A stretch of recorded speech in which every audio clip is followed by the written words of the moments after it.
Hi, I'm Christina Applegate. And I'm Jamie-Lynn Sigler. And this is Messy.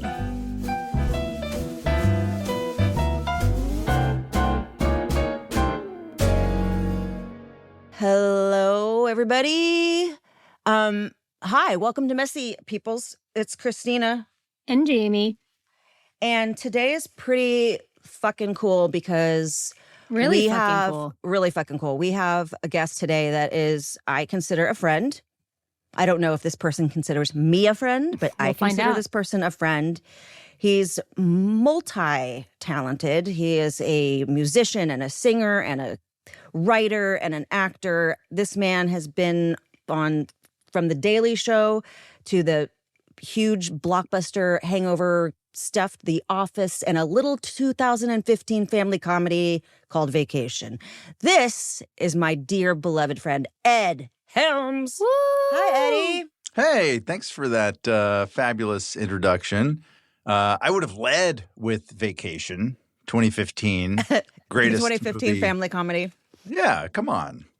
I honestly, and I never say this, and I think I've told you and the boys, Jonathan and John, that it is the funniest movie I've ever been in. Like, Sadie will make me watch it, like, on the daily for days in a row. Like, we have to watch it, and we have to stop because we're laughing so fucking hard. So it is really just hilarious, and you're brilliant. I also, like, I don't, it's one of the movies I'm most proud of. Wow. For sure. No, truly, because we had the most fun ever making that movie, and some, John and Jonathan, the writer-directors, were just a blast, and yeah, I don't know, I get more compliments about that movie. It's so weird, because and this is like I don't know, like, we're all trained as actors to be, like, humble about our things, but, like, this is something that I feel like it was like what I wanted to be a part. I was so proud to be a part of Vacation as like a franchise, and I was so proud of the work that we did and the collaboration of the whole team, everybody, and then I wanted it to do better out there. I know. Because I wanted it. But, turns out that movie came out right at the front end of, like, comedies tanking at the box office as a new normal. And so we were sort of right at the front of that.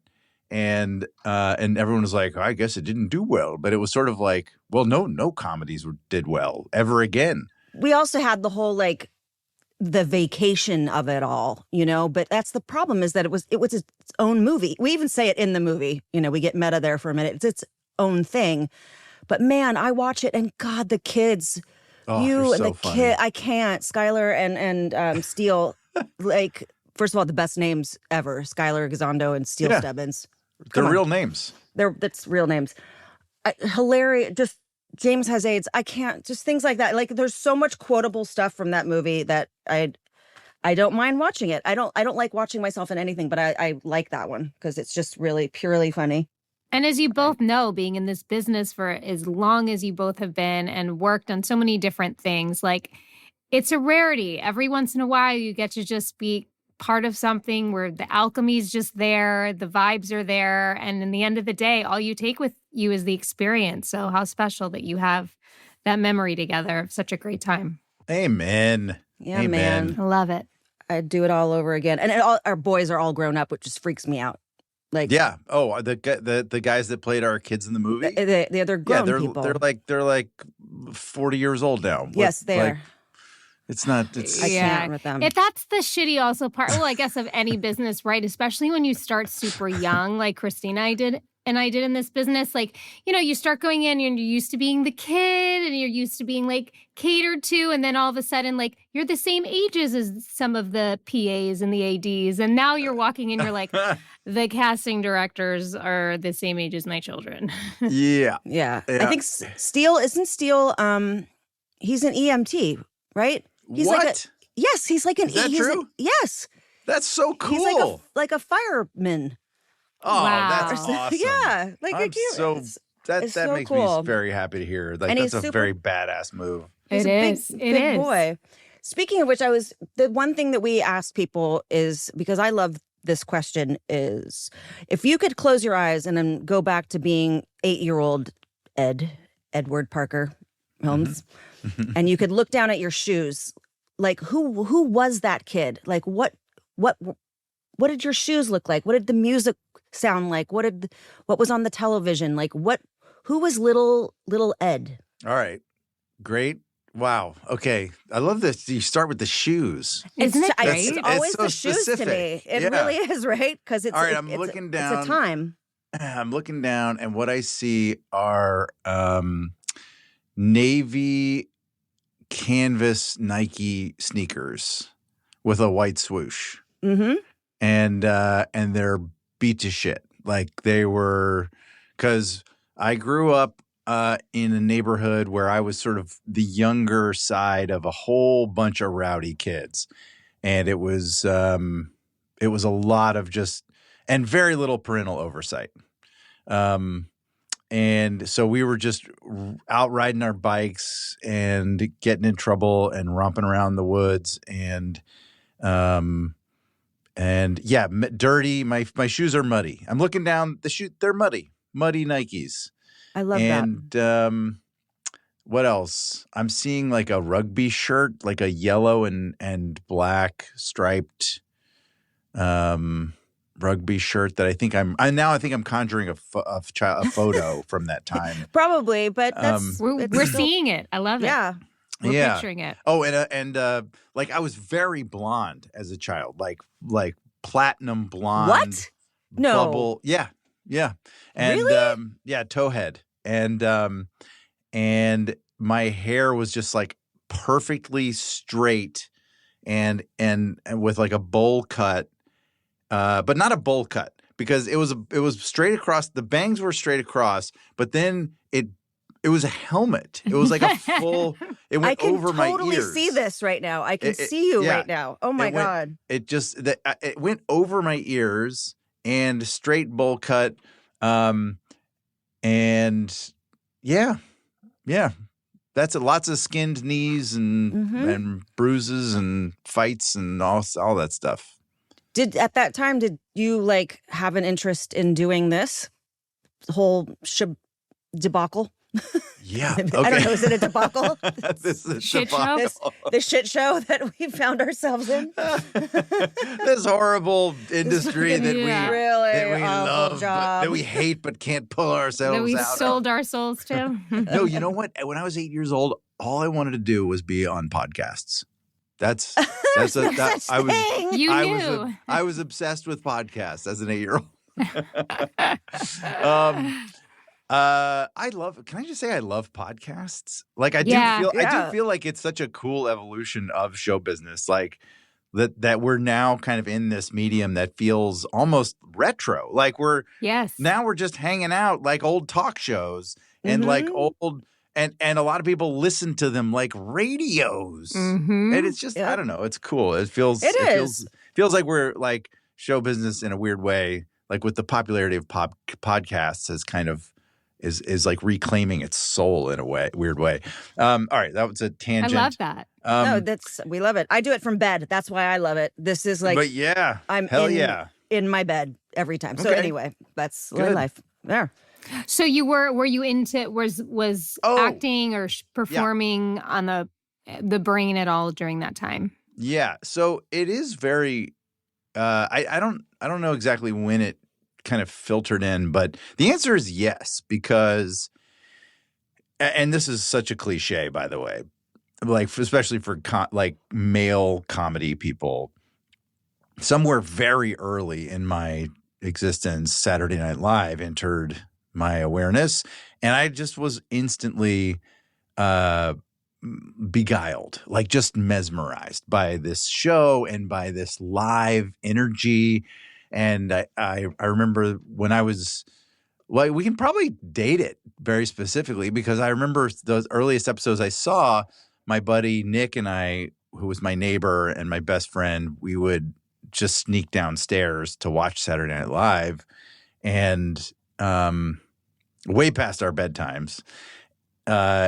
And I remember those first episodes were like Eddie Murphy, the first episodes I saw. So what years was that he was on? Oh, well. That was early 80s, Yeah, right? it was like 80. I think it was like 84 that he was on, around there. So I was right about 10 years old when I became aware of Saturday Night Live. And I just loved the energy of it. And I was like, I want to be a part of that. I want to be a part of like comedy and making, and like the laughter and the joy. And I looked at those actors on the show on Saturday Night Live, and I was like, they are having the most fun of anybody I've ever seen. And like, no one I know is having that much fun, or like none of my parents or their friends and their jobs are having that much fun. And so, yeah, it just planted a seed real early, and it really stuck with me, like always through college and into my professional years. It was like Saturday Night Live. That was like the North Star.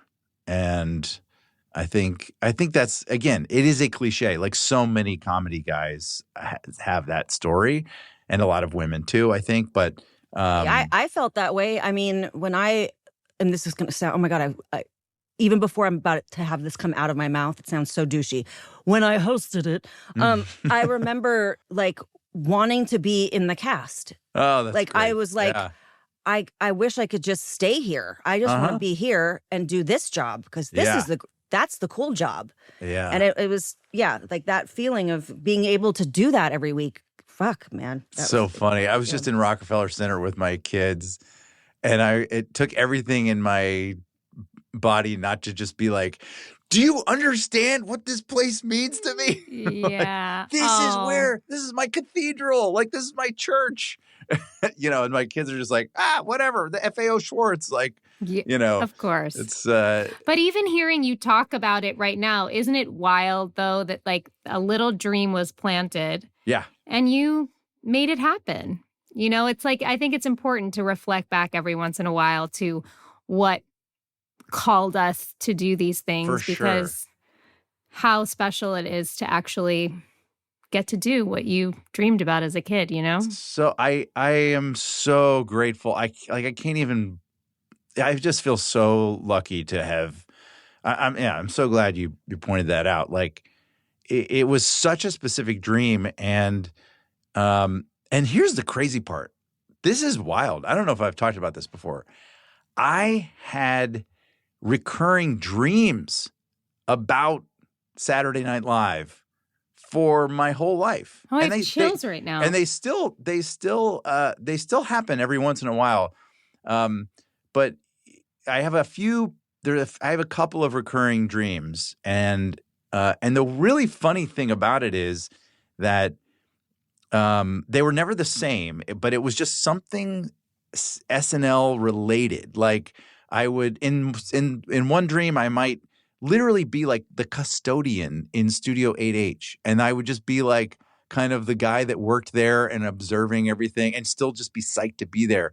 Or in another dream I might have like an actual audition, or in another dream I would be like at an after party or something. I don't, just like weird tangential things that just constantly was my brain like processing this deep aspiration. And the even weirder thing is I didn't recognize it as a recurring dream until like my 30s. And I finally looked back and was like, I've been dreaming this since I was a teenager. Like I suddenly, it clicked, and I was like, wow, I've had a ton of these. And then, yeah, I don't know. At a certain point, they started to fade, but I still have them. Like once or twice a year, I'll just have these weird SNL or 30 Rock kind of related dreams. And I did actually work in 30 Rock in college. I was an intern at NBC. Part of the course I was charting to get to Saturday Night Live was to be an intern. And I didn't intern at SNL, but I interned at WNBC, which is New York's NBC Channel 4, and that's in the same building there. So, But So when Wow. you then got to host, and yeah, like tell just that, Can we talk Oh, about boy. just that feeling? yeah. Okay, To so hear yeah, what's it his was Don Pardo say your name, like seriously. yeah, and guess who the musical guest was? Paul Simon. Paul Simon. That doesn't suck. Wow. Paul freaking Simon. That doesn't suck, Ed Who Helms. I also was obsessed with as a child. What a surreal moment. Yeah, so surreal. Like I'm in the dressing room before the show, like, hi, Paul, have a great show.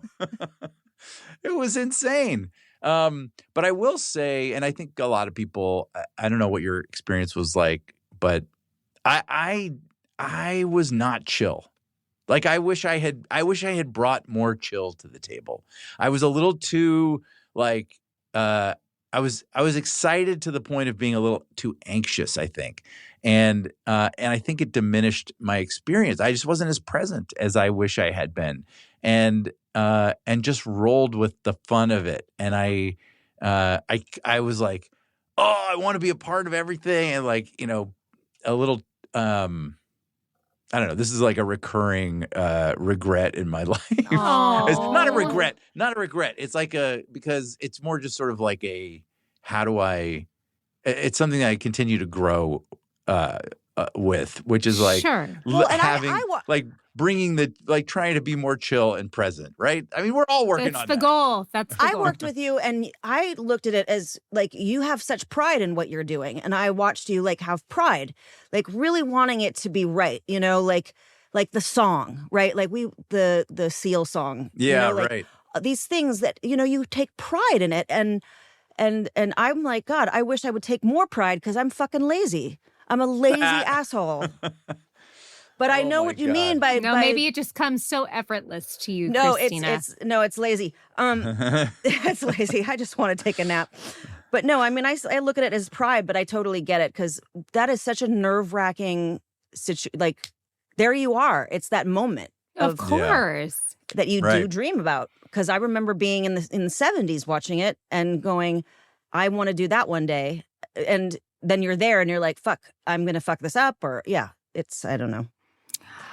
I don't think there's any like handbook or right way to like fulfill a lifelong dream. Do you know what I mean? I think Yeah. it's like a lot of pressure to do it right or do it as presently as you would have liked to. I think you keep having the dream because you're going to get another shot at it. But I can tell you as somebody that doesn't know you personally, but is such a huge fan of you and your work, what you do on screen makes me feel how you felt about SNL. You look like you're having the greatest time. And as somebody who watches things, and seeing people having fun and enjoying, that's just part of the gift of entertainment and what we do. You help people escape. You help them smile and forget about their life. So you're paying it forward. That's all you do. Thank you. That is a very, very, very kind-hearted thing to say. I think you steal everything that you're in. I'm just going to tell you that. Get out of here. No. I'm not kidding. I love Steve Carell, but I loved you on The Office, man. You stole for that totally. And You're then careful. You're going to get sorry. You're Steve's gonna gonna Steve's never going to come on here. Yeah. No. Steve, I love you. We really do want you here, Steve. But anyway, but like the Hangover movies too. It's just I'm such a huge nerd for you.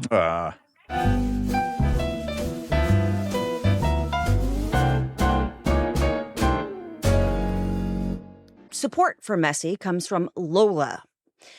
I have a bit of a beef with Lola, Jamie. ¿Por qué? I have a huge beef because they make the most incredible freaking blanket I have ever touched and had upon my skin in my entire life. So much so that my own child has stolen the one that I had. So we've got we have a big problem, Lola. She stole your ultra soft luxury vegan faux fur machine washable double hem for durability blanket. Do you see any beautiful blanket on my bed right now? No, I don't. You see nothing. You see a crappy, dog smelly. It looks dismal. It's just sad. So that's what I wanted to say. And I also, it's guys, listen, just please listen to me. You've got to get this. Not only you want to embrace yourself in it, it's an incredible gift for people that you really, really love. Like the best. Like, oh my God, someone I truly, truly love. I want them to be held in this incredible, beautiful blanket. You know what my favorite thing about them? You talk about them for a minute. They have they have a range of sizes. Like their large blanket is perfect if you're like on the couch or even if somebody else wants to get under there with you. But they have the extra large, and the extra large is massive. They're actually calling it the biggest blanket on the internet because I have it across my bed and I'm just like, I feel like I'm in a cloud. They also make weighted blankets. You know, I think some people like the calming therapeutic vibe. So you still get like that super soft, luxurious feeling, but it's weighted. They also have matching pillows. What? I didn't know that. And you can save a lot when you bundle with the blankets and pillows. You guys, Lola blankets, they're the best. And also, also all the different colors, all the different patterns and designs. You can imagine. So if you've got a friend who's like a little bit more quirky, you can get like the pink quirky one and the stripy one and the cheetah one. By the way, I need a cheetah one for my daughter so I can have mine back. That kind of thing. Well, listen, for a limited time, our listeners are getting a huge 35% off your entire order at lolablankets.com by using code MESSY at checkout. Just head to lolablankets.com and use code MESSY for 35% off. After you purchase, they'll ask where you heard about them. Please support our show and tell them we sent you. Wrap yourself in luxury with Lola Blankets.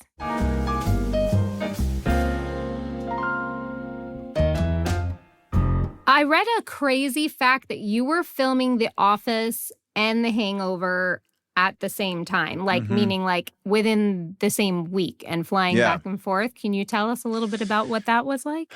Yeah. So this was a time when I could never do this now, but I was so giddy about these opportunities and having so much fun and also I was single and like didn't have life responsibilities and so the Hangover basically said we can work. We'll make our work week Wednesday through Sunday so that you can have Monday and Tuesday to work on The Office. It's and so The Office, insane. yeah, and The Office was like, we can fit you into Monday and Tuesday for the duration of the production. So it meant that like basically Monday and Tuesday they cross-boarded me, meaning they like compressed all of my work into a Monday and Tuesday, which normally like on a sitcom production week, like you're kind of spread out. Your work is spread out. Like you're doing a few scenes a day, maybe a cluster of scenes in a day, or because you're going to different locations and that kind of thing. But it was an unbelievably gracious move on Greg Daniels' part, the showrunner of The Office, but also the Hangover, like to shoot Wednesday through Sunday. It was just a weird thing. But what that meant is that I worked 7 days a week. And both of those and because I was cross-boarded on The Office, they were extremely full days of production. And then on The Hangover, Bradley and Zach and I are in literally every scene. Like there's no scene without all three of us. And so completely full days.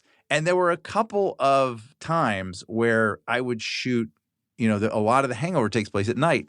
And so we're shooting, we would do a night shoot on The Hangover in Vegas. Ed, my butthole hurts right now. Like I literally. But here's the thing: I was no. It's amazing. We would do a night shoot on The Hangover. So I would wrap on The Hangover on Sunday night, or sorry, Monday morning at like 4:30 in the morning. I would wrap, and then I'd have my call time for The Office would be like 6:30 on Monday. So 2 hours, and I paid for my own charter flight to get from Vegas to the Van Nuys airport, which is like a very short flight, and then a car I would got myself a car service to because Van Nuys is basically where we shot The Office too. So I could get there. I could make it where I squeezed it in. And it was insane. Like it was completely and totally insane. And I was drinking like, 6 Red Bulls a day or something to get through it. But also, and I remember at the time also, there was one day where I did that night shoot to day shoot, full night to full day. And I had promised, Ben Stiller had asked me to do some charity thing that night. And so I shot a thing for Ben after a full day and commitment. But I honestly loved every second of it. I just felt so psyched to be a part of these things that were so cool and so fun. Like The Office was the greatest, and the people that I got to work with, and then and that first Hangover was just pure joy. Like we had no idea that it was going to be this thing. It just was this comedy, and we were discovering our characters and discovering the jokes and the dynamics the whole time. And so every day I couldn't wait to get to set. And there was something really cool that Todd, the director, Todd Phillips, sort of fostered in Bradley and Zach and me, which was this weird, almost like competitiveness for professionalism. Like we were never late. We always kind of held each other to this weird standard of like, we're going to be on time. We're going to know our lines, and we're going to like, and there was, I don't know, there was just this fun thing of like, we're here to nail this, and we're all here for each other, and we're going to, and going back to something one of you said a little while ago, like, I think that is that joy and that excitement and the thrill of it is actually what comes through the screen. Like that's what audiences feel, whether you're doing something dramatic or scary or intense or comedic, doesn't matter. Like a performer's thrill of doing it is the thing that an audience feels. I think. I mean, that's what that's how I kind of make sense of it. And so that's why I'm always looking for a way to like find that thrill in whatever I'm working on, even if it's because sometimes it's hard. Like sometimes you're working with difficult people, or you're working on or the material is sort of a struggle for some reason. But like when you can find it, and Christina, that vacation movie is it's so fun. It was so fun. It was so much. Mm-hmm. And I don't know. We shot that in Atlanta, which is my hometown. And we got to go in your house. That's right. Your family. Can you guys tell us some stories from filming the movie, please? Oh my God. Well, so my mom came to set so often that do you remember this, Christina? Mm-hmm. My mom came to set so often that the prop guy made a chair for her with her name on it to sit behind the monitors with the directors. And so I think my mom kind of co-directed the movie, to be honest. Probably. She gave notes. Such a doll. It was so funny. And then, so we were there in the fall. We were there over Halloween. And so I think how old? Sadie was very little. Sadie, well, it was 2014 we shot it, I think. I guess so, yeah. So it came out in 2015. And the reason I know that is because Sadie and her friend always say, can we please watch the 2015 family comedy Vacation? They say that to me every time this girl Jenny comes over. It's crazy.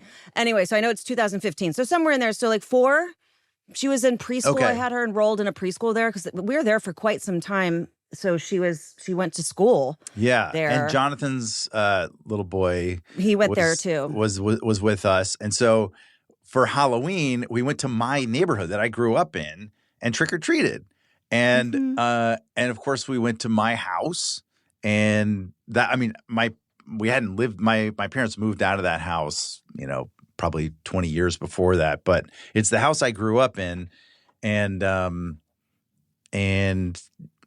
Yeah, great memory. I mean, we trick-or-treated. It was amazing. Here's a great little factoid.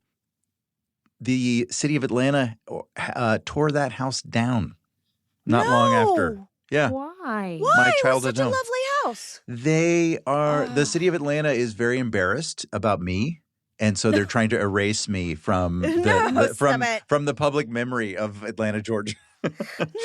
No, but to be totally true. So I grew up under this huge, one of those giant power line towers, which probably explains a lot about my mental derangement.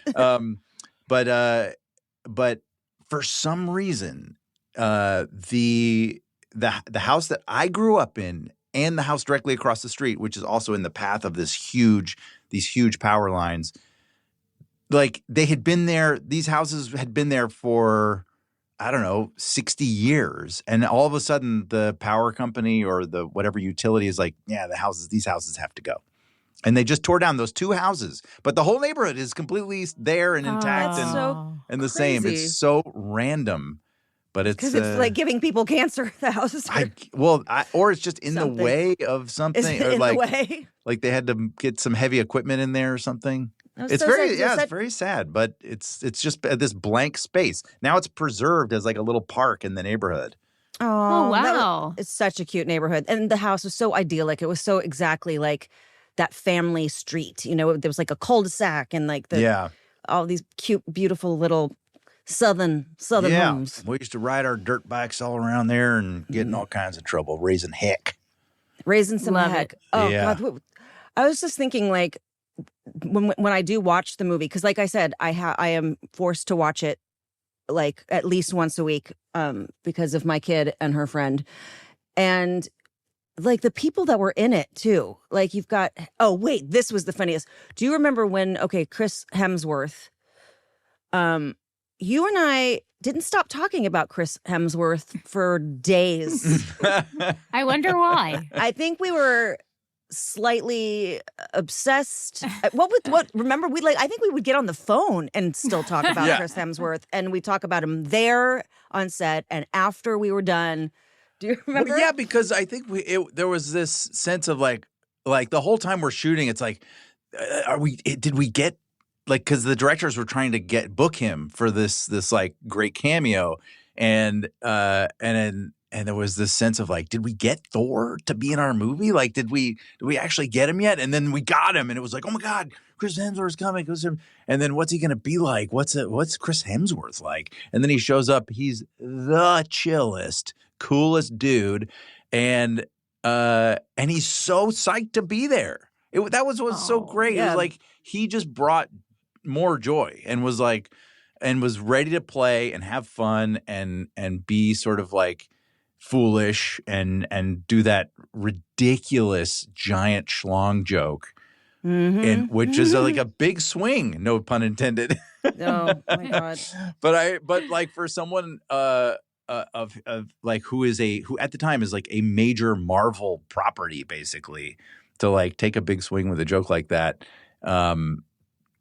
Took some balls. Another joke. Another great joke. I'm just getting all the jokes in. But we also, I think we marveled at his we didn't understand his physique.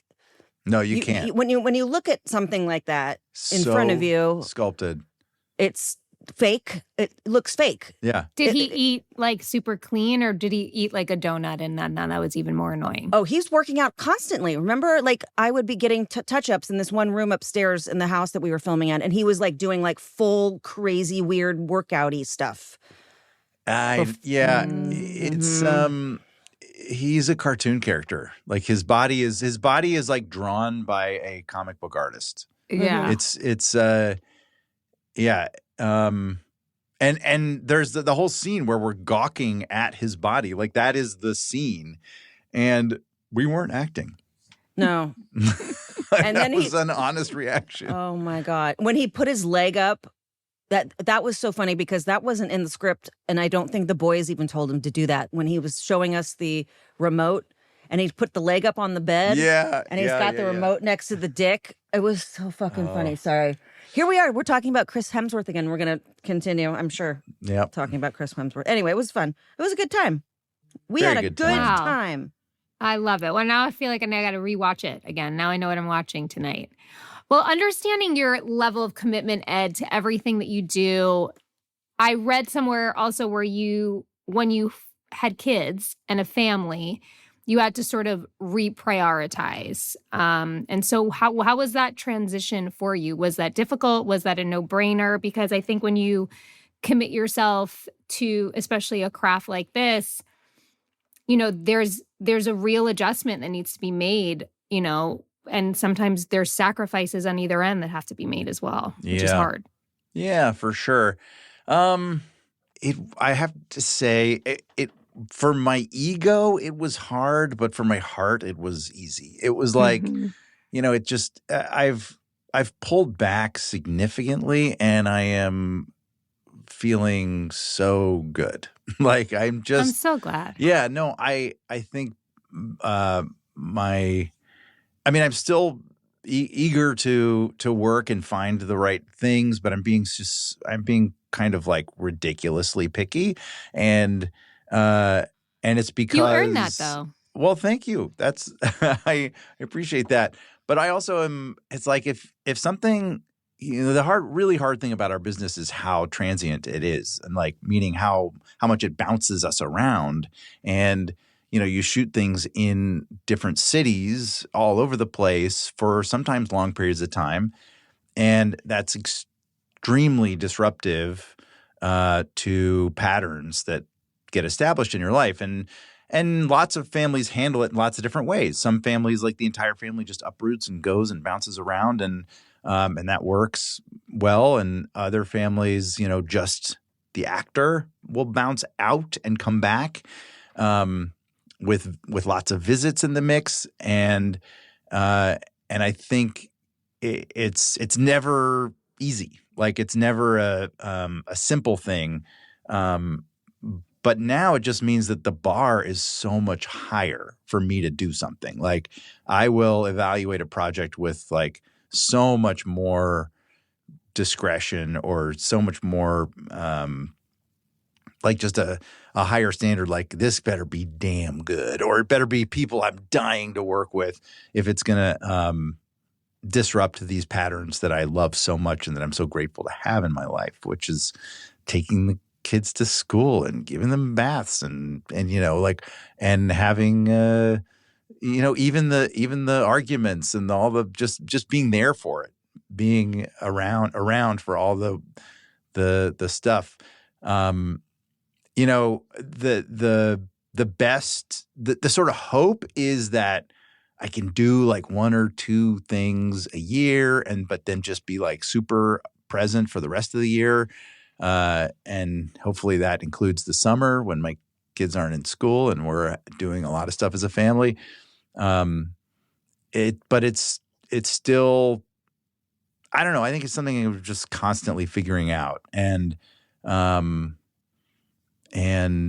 wish I had like a clean sort of set of I don't know, a clean way to break it down. But yeah, I'm still kind of in it, figuring it out.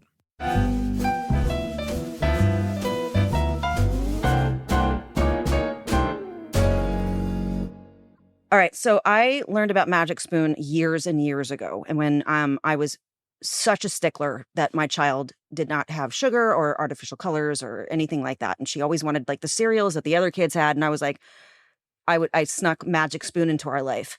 Now I love it for myself. I put it on my frozen yogurt. I put it in whatever, like the fruity ones. I can't say right? They taste just like the fruity blanks.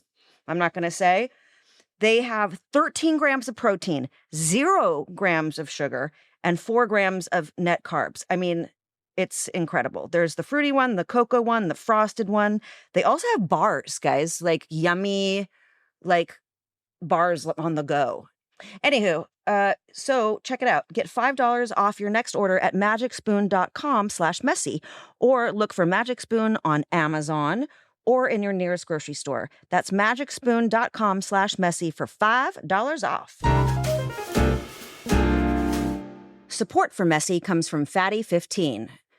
Guys, I'm so excited to share with you C15 from Fatty 15, the first emerging essential fatty acid to be discovered in more than 90 years. That is how old I am. It is an incredible scientific breakthrough to support our long-term health and wellness. And you guessed it, healthy aging. Because regardless, we're all doing it. We got to look good, kids. Well, we don't. Anywho, Fatty 15 co-founder Dr. Stephanie Van Watson discovered the benefits of C15 while working with the U.S. Navy to continually improve the health and welfare of aging dolphins. Based on over 100 studies, we now know that C15 strengthens our cells and is a key healthy aging nutrient, which helps to slow biological aging at the cellular level. In fact, when our cells don't have enough C15, they become fragile and age faster.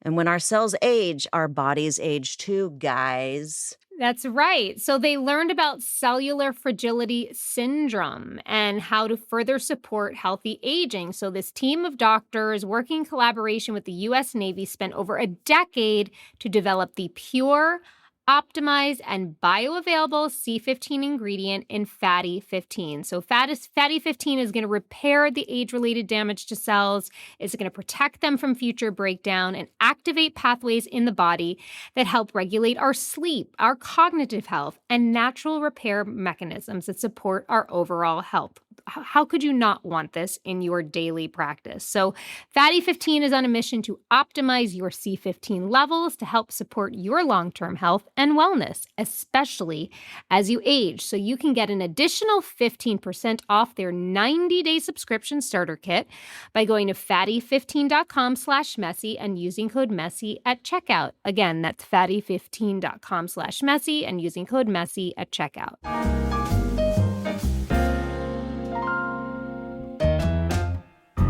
I totally, like, before I became disabled, I mean, I stopped going out of town working completely. Like I was like, no, if I can't take my kid with me, I can't do these things. So I understand that, like, the priorities completely change, and for a good reason, because you have these beautiful lives that you're raising and everything. Yeah, we got to ruin our shifts. kids' lives. Yeah, let's ruin that. Yeah, we got to be around for that. It's also, it makes me so frustrated. If I can go on just a little like showbiz rant for a second, like the way that show business has mismanaged the location issue, and that's not just show business, by the way. It's also like our state government that has failed the entertainment industry, and now we're subjected to so much runaway production. And for your listeners, that means runaway production is a term we use for movies that probably should shoot in, or TV shows that should shoot in Los Angeles, but because of tax reasons and because of financial burdens that are on different productions for different reasons, they have to shoot in other places like Vancouver or Atlanta or now Cleveland and all these other cities. They've added Cleveland? By the way, let alone— they add Cleveland? Yeah, Cleveland is in the mix. Oh my God, okay. Yeah. I've been out of it so long now, but I'm like, what is going on in Cleveland? But now also so many movies are going to— like, so many movies are going to the UK or Budapest, and these are wonderful places. But it's like, did we really have to go there for 4 months, like, to shoot this thing? I have a friend who's directing a movie that takes place in Santa Barbara. The movie takes place in Santa Barbara. Which is very iconic, by the way, people that are listening. Yeah, it has a very specific look. Very specific look. Hard to fake Santa Barbara. Yeah. Okay, but the production said it is cheaper and makes more sense for us to go to England and build sets inside of a giant studio on which we can project, Santa Barbara like backgrounds. And by the way, this technology is so insane now; it looks perfect. But we can build the sets for like these structures that we're shooting in, and have the sort of background outside looking. And they'll shoot exteriors inside these giant sound stages for Santa Barbara in like cold, drizzly England. It's so bizarre. And because it's cheaper than going and shooting in Santa Barbara, which is an hour and a half north of Los Angeles, where everyone is based, where the entire, like, we all are crew, here. Yeah, everyone's here. Everyone's right here. And it's totally ridiculous and frustrating. But I don't know. It's what we're dealing with. It yeah. is. That's my little rant. Well, it feels like the whole business in general is still trying to recalibrate from a lot of different things. And like you said, maybe with this like podcast world and bringing people back to wanting to be part of intimate conversations and the quietness of just listening and being immersed in storytelling, hopefully maybe will bring us back to some of those original things. Because LA was the epicenter of this industry, and now it does. It feels so not that. Yeah. It's so spread out. Yeah. I'm totally going off of what we were talking about because I wanted to ask you about this because we were talking about being parents and our kids and stuff. And I did not know this about you, that you had open heart surgery as a kid. And that's all I know. That's all I know. But what the fuck, Ed? Yeah. So I was born with a couple of congenital heart defects. The fancy names are supravalvular aortic and pulmonic stenoses, which Don't are make up stuff. It's Stop making stuff up. Okay. Basically that the arteries that came out of my heart were like a little bit narrow. Just outside of the valve, just beyond the valve. So the heart valve, my valves were healthy-ish. They were healthy enough, but the actual arteries were sort of pinched like an hourglass, and that causes. It's one of many things that give someone a heart murmur. So I had a heart murmur my childhood, and a lot of people have heart murmurs. My dad had one his whole life, and they're very often benign because they happen for various little structural reasons in the heart. My heart murmur was benign as an infant and a child, and it was just something that doctors they clocked it immediately, and then we had a family cardiologist, a pediatric cardiologist who became a very dear friend of our family's, and he sort of tracked me my whole childhood, and I was a very athletic and sort of physical kid, and out like just doing all kinds of crazy activities all the time. It didn't really hold me back until around junior high. I started to realize like I just couldn't keep up with the other kids in PE class. Like I couldn't run as fast or as long, and it was more frustrating than anything. I still didn't feel I couldn't tell something was different, but other than just observing, I didn't have the stamina of other kids.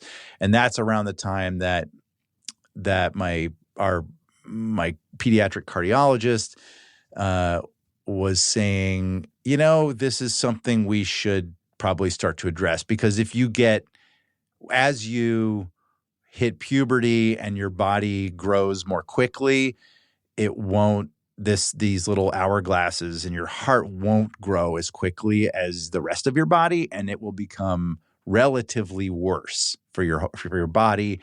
And so we're like, well, what does that mean? Like as I get bigger, and he's like, well, you probably wouldn't make it past your early 20s. What? Oh, geez. Yeah. I'm sorry. I was like, this is a nice story about. Yeah. Are you fucking kidding me? No, oh my it God. became like we need to intervene. And holy crap! Yeah, because Ed? because it will become a very life-threatening condition. Because you'd be dead. Maybe. Because you could be dead. Oh my God. Or just sort of like this, like,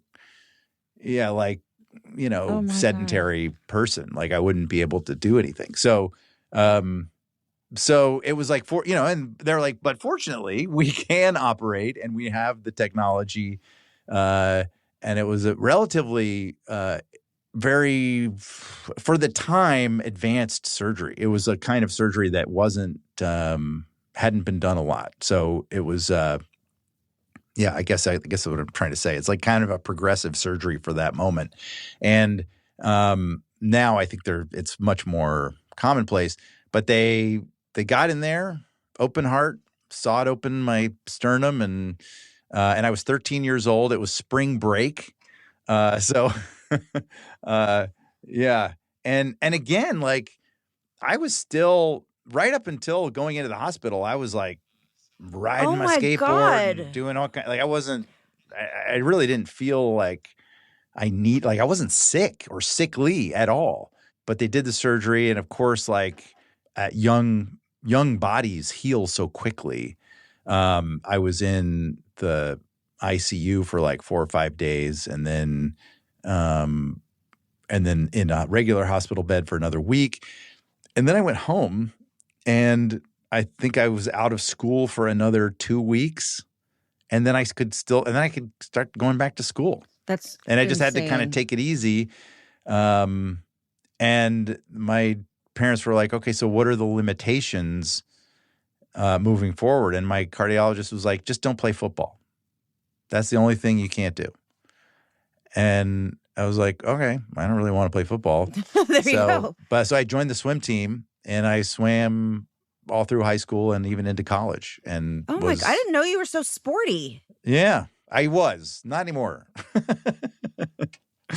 And so now I still have a heart murmur. It's still something I still have a cardiologist I go to every year. I get a sort of checkup and an evaluation, and it's everybody's happy with how it's going. So That's wonderful. yeah. Did it impact you at all, or were you able to kind of just be like, okay, I'm better and move on? Because I always marvel at, I think, yes, to your point, like young bodies heal so well. Right. But I also think there's like this mental part of it too, where I think that children don't question the trajectory of their healing. They don't question like their deserving healing, like why they have things. If a kid is told they can be better, they're going to focus on that and just go down that road. And I'm just always so fascinated about people that, have had health issues as a kid or go through experiences like you went through, and it kind of doesn't plague them, as opposed to later in life. Yes. We can just start to like attach so much more meaning to things, and it can weigh us down so much more. I think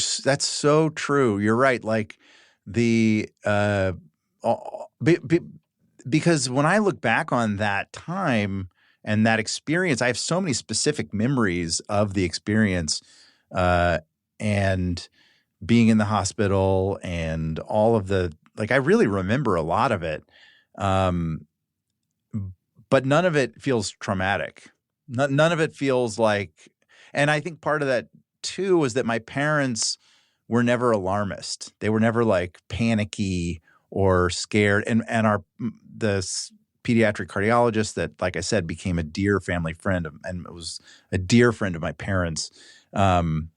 And a beautiful man, just a like really sweet and caring doctor, and deeply reassuring, and like the whole time. And we met with the surgeon, and he was also great and walked us through the whole thing. And it just felt all very matter of fact, quite honestly, which I think is something good and bad about that era, like the 80s, where there was a way of like confronting very difficult moments or hardships that felt just like we put our heads down and we get through this and we just move through it, and we don't get too reactive or emotional, and we don't analyze it too much, and we don't dwell on it too much.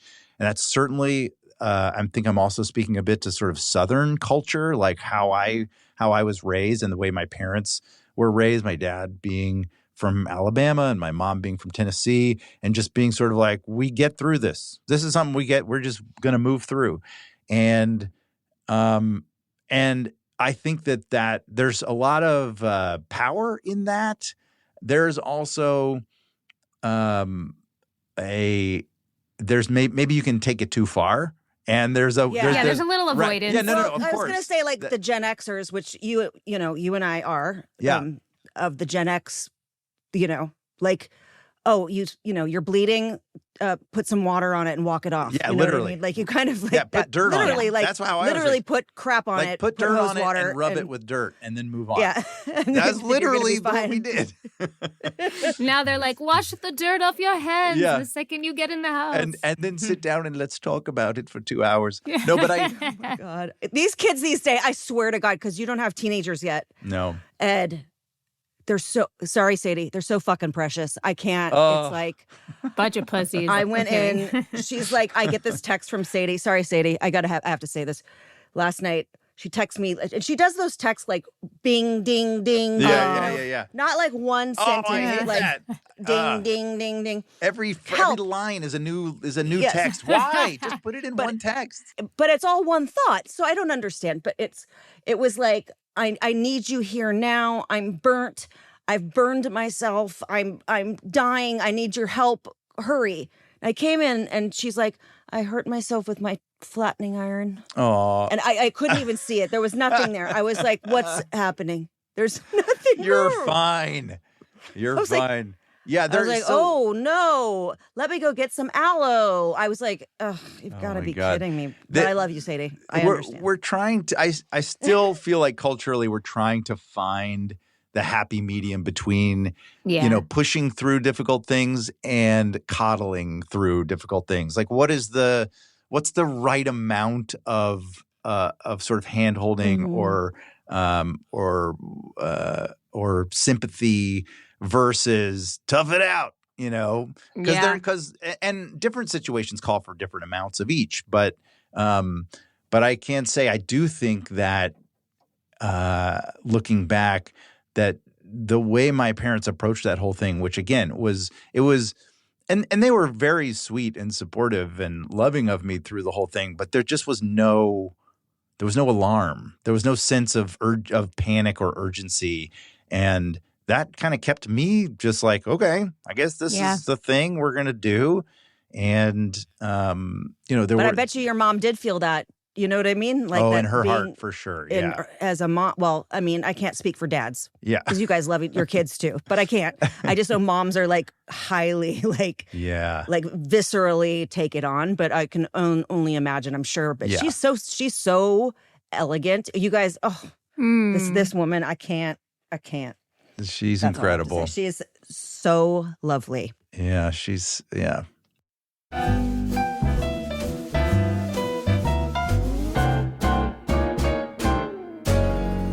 Support for Messy comes from Sleep Number.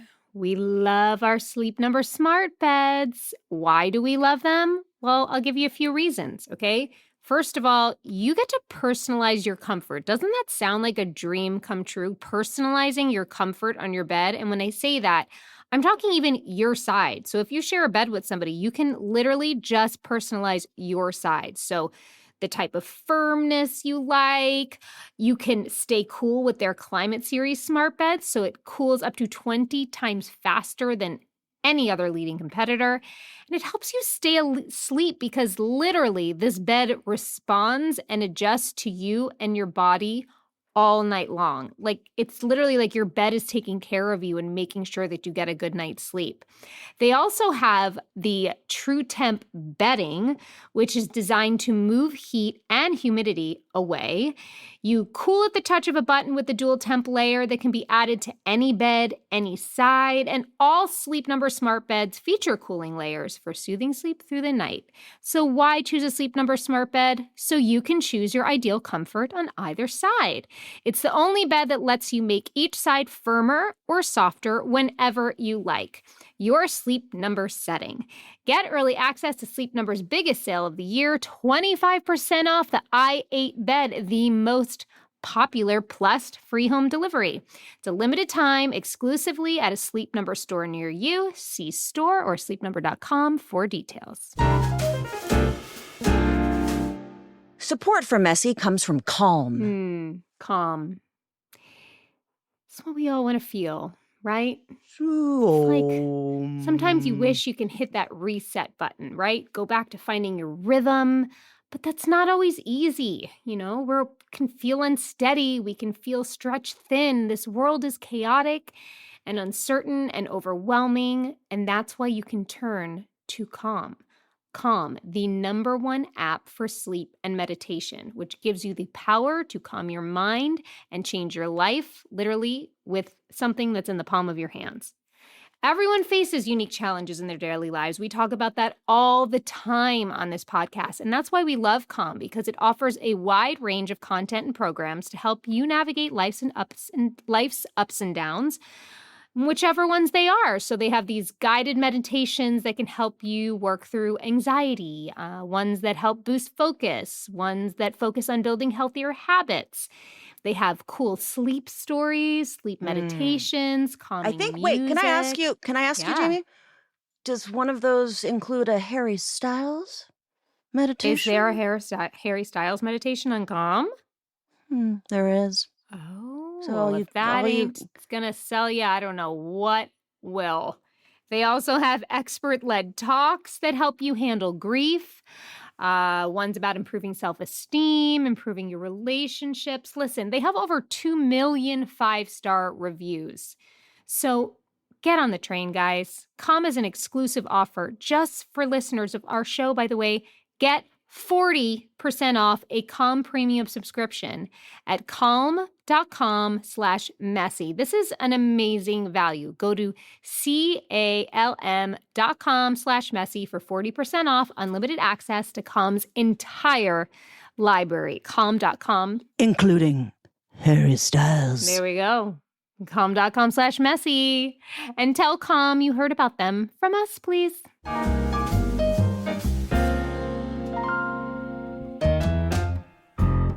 Well, I feel like, a lot of Christina and I's conversations, not even about our children, but ourselves and what we both go through, it's like just trying to not even figure out how to deal with it and the balance, but just taking each day as it comes. If there's a day that comes where we feel like we need to sort of sit in the sorrow and sit in the pain, we do that. And if there's another day that calls for us to rise above it, push it down, show up in the ways that we need to for our families and ourselves and our jobs, then we do. And I think that's for anybody, no matter what you're dealing with in life, whether it's health issues or what. Amen. There's no... Yeah, and I think you're also hitting on something quite beautiful, which is that there's never one answer. Like it is different situations, different moments in time, different contexts just call for different modes or processes to move through things. And yeah, to your point, sometimes it's really allowing yourself to feel that pain and just be like, fuck, I'm fucking scared or I'm in pain. And then other times it's like, especially as parents, I think sometimes we really have to grit our teeth, and that's where having to tough something out. For the sake of a kid or for the sake of, and maybe my parents were doing that a lot through that whole chapter. They were just sort of toughing it out in a way that I didn't appreciate. But yeah, that's you're just so right. I couldn't agree more. We contain multitudes, and so we have to sort of honor that by giving different situations what they need, which is different every time. That's right. Exactly. We don't want to take up too much of your time, but we need to talk to you about Snafu. Oh, yeah, of course. The podcast and the book. I love the premise. I love the idea. So were you always a history buff? Where did this all come from? Yes, but I've more just always been a kind of curiosity nerd and chasing weird information down. So like as a little kid, we had lots of books in my house, and the World Book Encyclopedias on the bookshelf. We had entire bookshelf. This I feel like was an 80s thing or a 70s and 80s thing. And like a really good globe. Oh yeah, a really good globe. Prominently displayed. Yes. Our globe had like mountain ranges on it. Like they were 3D. Yeah. You could feel it. You could feel the mountain ranges. And I remember my godfather had one that was a bar. So it would open. It was huge, and it would open, and it was a bar, and it had all for booze. the booze inside of it. Yes. Oh, that's like a bar, like yeah, okay, that's like a bar. classy. Sorry, I'll set up now. Classy, very classy. Did it have a built-in ashtray? I assume. So yeah, we just had lots of, I don't know, knowledge around the house, and I was always fascinated by the most random things. And at the time, so the other thing I was going to say is National Geographic magazine. We had entire bookshelves of National Geographic magazine. Did you have that? Yeah. You did, Yeah. right? It's a yeah. Why doesn't anybody do that anymore? I know. I literally went on eBay and Googled, like, can I buy huge sets of National Geographic just to put on a damn bookshelf? Because they are so fun to just grab and thumb through. And I was doing that always as a little kid, like pulling off a National Geographic, opening it up and being like, look at this fucking frog.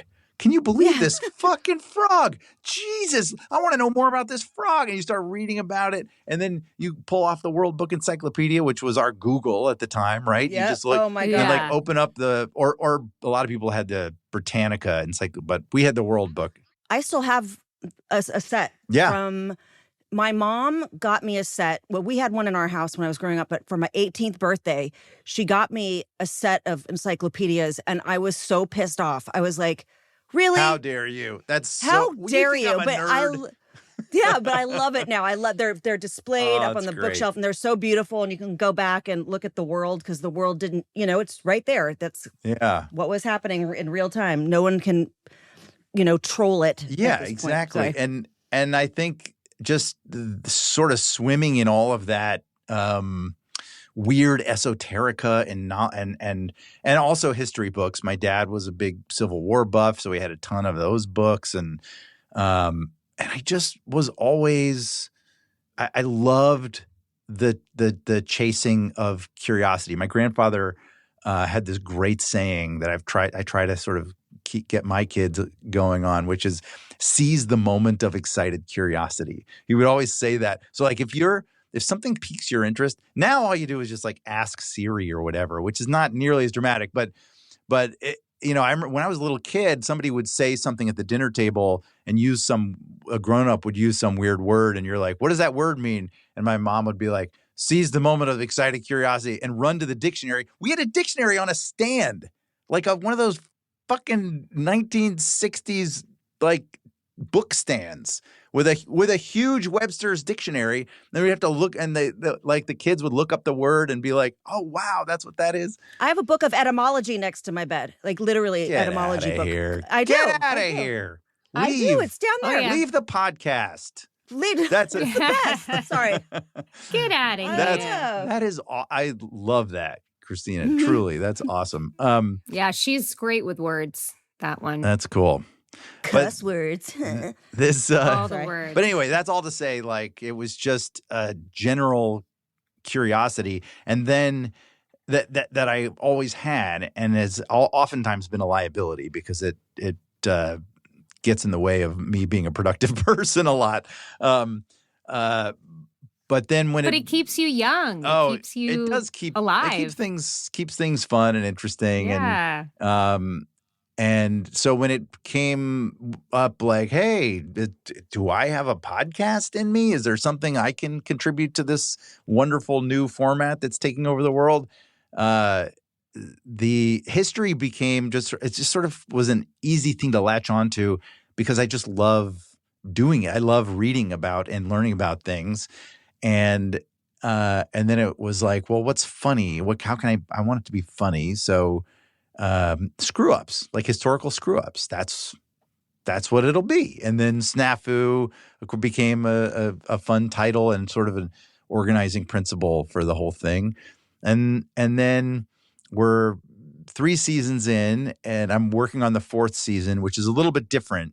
The podcast, each season of the podcast is a deep dive into one historical snafu. And they're really fun, and it's like a very immersive almost like a cinematic listening experience. It's very Radio Lab. It's like it's highly produced with lots of sound effects and production design and baked into it. And it's immersive and it's a deep dive each season. So that's the podcast. The book was my opportunity to kind of like lay out a whole bunch more. So there's like 35 chapters to the book, and each one is a different story. Do you have a personal favorite? Oh my gosh. Or one of your favorites? There's so many. They're so crazy because, one of the things, like curatorially, what I really wanted to do with the book was find things that people don't know about, like I'm not going to cover like World War II. Like it's just, but these weird little specific things are what was really fun to dig into. And there's so many. There was an attempt. Okay, so here's a great one. In the 1950s, there was a nuclear reactor on the Ottawa River in Canada, and it started to melt down. There was this really crazy sort of almost Homer Simpson-like moment where a guy messed up and this nuclear reactor is about to melt down. Now, this is very early in nuclear technology, so people don't really know how to handle this. I mean, they know what to do, but it's the first time. So they're freaking out. Canada calls the U.S. and they're like, hey, can you help us deal with this reactor melting down? We're really scared. And the U.S. military says, we have this young guy who has been leading a team on our nuclear submarines, and he really knows his shit. We're going to send him up there with a team to help you out. That was a very young Jimmy Carter. Our president, Jimmy. So he goes up there and with this team, and they figure out that the core is melting down, and it's so dangerous that they can only be exposed to this radioactive core for 90 seconds at a time. So what they do is they build a replica of the core that they have to dismantle on a nearby tennis court, and they rehearse taking it apart. And then they start sending teams in one at a time to work for 90 seconds at a time, like a little NASCAR pit crew, right? Like, oh my God. And they run in 90 seconds at a time, and they have to wear these, suits that try to protect them from all the radioactivity. And it works. They dismantle this thing, and Jimmy Carter's one of the last people to go in and work on it. Still a partial meltdown. It's still a catastrophe, but it's not like Chernobyl, which it would have been. It would have been this horrible, massive disaster had they not fixed it. So Jimmy Carter, I think he's like 28 at the time, and he's in his mid-20s. And there's nuclear technology is so new at this time. They're still learning about radioactive poisoning and radiation poisoning and everything. His pee is radioactive for something like 6 months after that. And they were worried that he wouldn't be able to have children. Thankfully, he did. He had beautiful children who became very, very healthy adults. And he lived to the ripe old age of what? He just passed away. 100 and almost. Wow. Was he almost 100, or did he make it? No, I don't think he made it to 99. 99. What was he? Yes, Allison, you're nodding. Yeah, he was the first president to reach the age of 100. Wow. Yep. I thought he made it. And I love this story because, Jimmy Carter. I grew up in a Southern Democrat household that really revered Jimmy Carter, but I came to sort of realize later on that a lot of people think he was kind of a wimpy president. And he was a fucking badass. I agree. I think he's a badass. And also this is proof.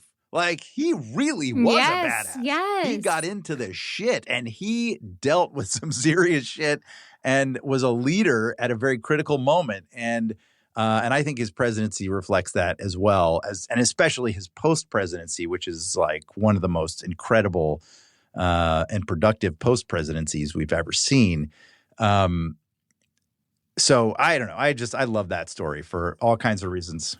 I did too, but this sounds like such a great coffee table book, like a literal coffee table book. Like pick it up, turn to any page, and just read a great story. I love this. I think that's so awesome. Thank you. It is exactly that. It's totally episodic. So you can just read a little chapter and it's all, it's totally wrapped up in a neat little package, and then just put it down, read another chapter later. So cool, Ed. Yeah. All right, Ed. Well, before we let you go, Christina has a party trick. Do you know about her party trick? No. Here's what I do know. There is a cat next to you with green eyes. Holy shit. I did not even notice it. Wait, I can't see it in my thing. Its eyes are green, and I feel like it is demonically possessing me.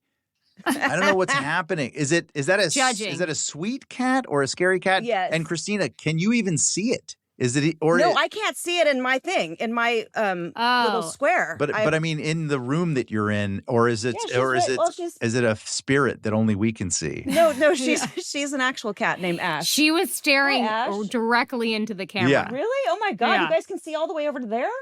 That's so weird. Okay. Yes. I didn't know it was so wide. Well, my camera. Okay. So Christina has this magical gift. She doesn't like when I say that, but it wows us every time. So basically, all we're going to ask you to do is list us 5 of your favorite movies. No pressure. Don't think too much about it. Doesn't have to be like the 5, but the 5 that come up for you that you would watch a million times, that have important movies in your life. And she's just going to tell you everything about yourself after that, pretty much. All right. Here we go. Raising Arizona. Apocalypse Now. It's a Wonderful Life. Gosh. Oh my gosh. There's so many amazing movies. Oh, Beverly Hills Cop. Is that 4? I'm up to 4. So one. That's 4. One more. Dr. Strangelove. Okay. So you guys have to talk. Yep. We're going to give her a few moments. That's a lot of pressure to come up with 5 movies like. I know. I'm sorry. It is. Yeah. It does rattle people a lot of time. But you did great. you actually You just gave them off way quicker than anybody else does. If that makes you feel good. It rattles people. And then when I get it wrong, then I feel really. You never get it wrong. Hush. I don't know. Okay. Well, Ed, is there anything else that we can promote or talk about? Anything on the horizon? Anything you want to put out into the universe that you're hoping to do one day or have happen or? Want to try? That's so I'm currently working on season 4 of the Snafu podcast, so that'll probably be coming out in the fall. And season 4 is kind of a cool change of pace because, like I said, 1 through 3, each season is a deep dive into one thing. For season 4, I'm having guests onto my podcast. Hello. Maybe you guys potentially in the future. All right. For a nominal fee. All right, sure. But I'm bringing guests on, and then I tell them a story of a snafu. Oh, and cool. we sort of reflect on it and joke about it, and then or sometimes we have very serious conversations that come out of it, and it's really fun, and it's zero lift for the guest. You get to just sit there and kind of like hear me tell you about a story, and just you kind of interject, and I ask you questions, and it's really fun. Oh, that sounds really cool. I love that. So I've got a few episodes already done, and I am having just incredible amount of fun with it, and I can't wait for it to come out. I'm so glad. Yeah. I lived at an ashram in India a couple of years ago for a few weeks. And when I left, I asked my guru, I'm like, what's like, out of all the things that you've sat with me and talked to me about, like, if you could give me one thing to leave here with, to take with me in my life, like, what would it be? And his only thing is stay curious. Oh, wow. Like, that is his key to life, is just be curious. Like, even when something happens to you, yes, of course, we're humans, we'll have an emotional reaction, but then be curious why it happened. Yes. Just stay open, stay curious. So I love all of the things that you're doing because it's perpetuating that curiosity that you talked about being instilled in you as a child. And I think as a parent, like I'm taking with me from this interview, like that's something I want to teach my kids because I think that's really, really important. Start using this phrase from my grandfather: "Seize the moment of excited curiosity." I'm going to. I love it. Isn't that great? Write it down, Allison, and send it to me. That should have been our card. We pull a card at the very end of the episode. That's a perfect And that can one. take many different forms. Seizing the moment. For us, a lot of times it was like jumping up to look something up in the dictionary. I'm realizing like I had a very nerdy childhood, but it can also mean like go take that course or go or jump online and join that community or join that thing that's sort of that is piquing your curiosity. I love that I think you just hit your guru said that's such a profound thing because it also is a guide in relationships. It's a guide. It's not just a way to sort of stay young and stay engaged in the world. It's also a way to stay whole and complete with a partner or with anyone, a friend. Stay curious about other people and about what other people are going through. I love that you said when we have responses, emotional responses to things, our emotional responses are so they come out of nowhere, right? There's like, what? But they didn't come out of nowhere. They came from somewhere. And the only way to figure out where is to get curious and to sort of be humble about, okay, I got furious at this person for this thing and it doesn't really make sense. Like chase it down. Why? And also like be generous to yourself because it's easy to, I don't know, get, when we have emotional reactions to things, we can be hard on ourselves. We can. We certainly can. Which brings me to...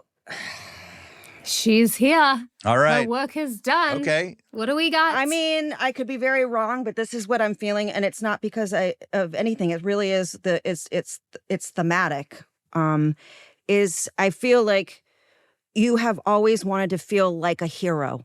Like someone would take you on the chair and pull you up at the party. And I think sometimes you don't feel like you've achieved that in life. That feeling, but that feeling I don't think even really exists. To feel like the hero of something. Like, I don't know. You know what I mean. I think you know what I mean. Yeah. I think that resonates for sure. Well, how did you do that? Wait, how did you do this? The story's not over yet. What was the? It's in your movies. What do you mean it's in my movie? Wait, tell me how. It's in your movies. How did you did you plug them into like ChatGPT or something? Like what was No, I put them right here on my phone and I study them and I think about them because I've seen all of these. And I know there's a theme to this. There's something that attracts us to the movies that we love. For sure. There's something about a hero in all of these, but a broken hero and like an anti-hero. And you look at Raising Arizona, like that the intention is pure, but it's all wrong. It's a mess. You're it's so a fucking right. disaster, but like you're so right. All these things and that's where I'm just getting. That's where I get. Isn't that cool? That is wild. You're like very witchy in the coolest way. I love it. That's so cool. Well, and she's got her black cat with her. Exactly. I'll tell you one more thing about Raising Arizona, which is that that is the first movie I saw coming home from the hospital after my heart surgery. Oh, how it feels right now. And it blew me away. That movie is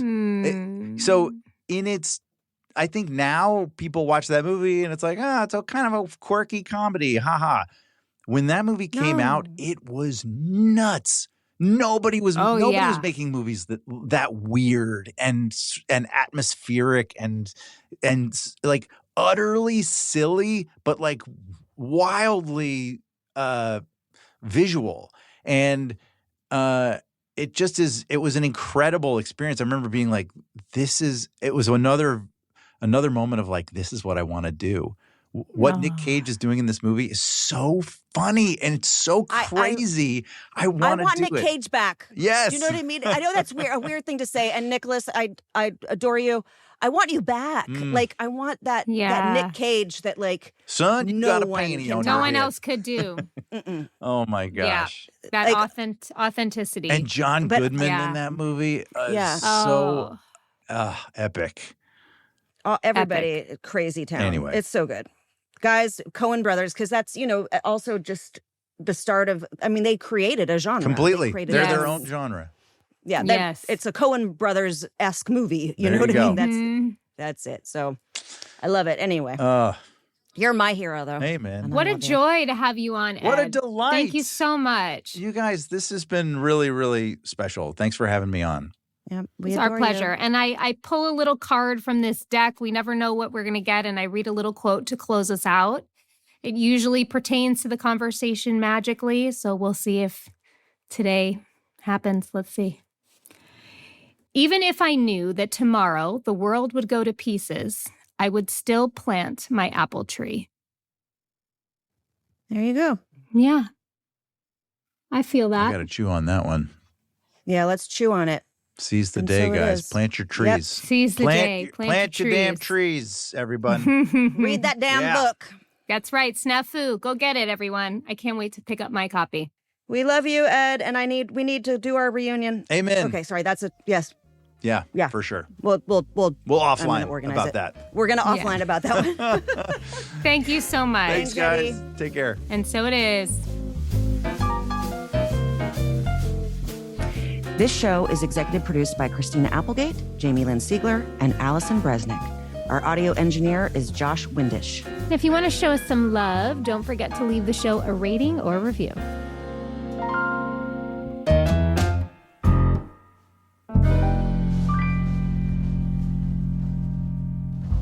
Hi, it's Jamie. Thanks for listening. I just want to let you know I am a paid spokesperson for Novartis, but this podcast is independent from my collaboration with Novartis.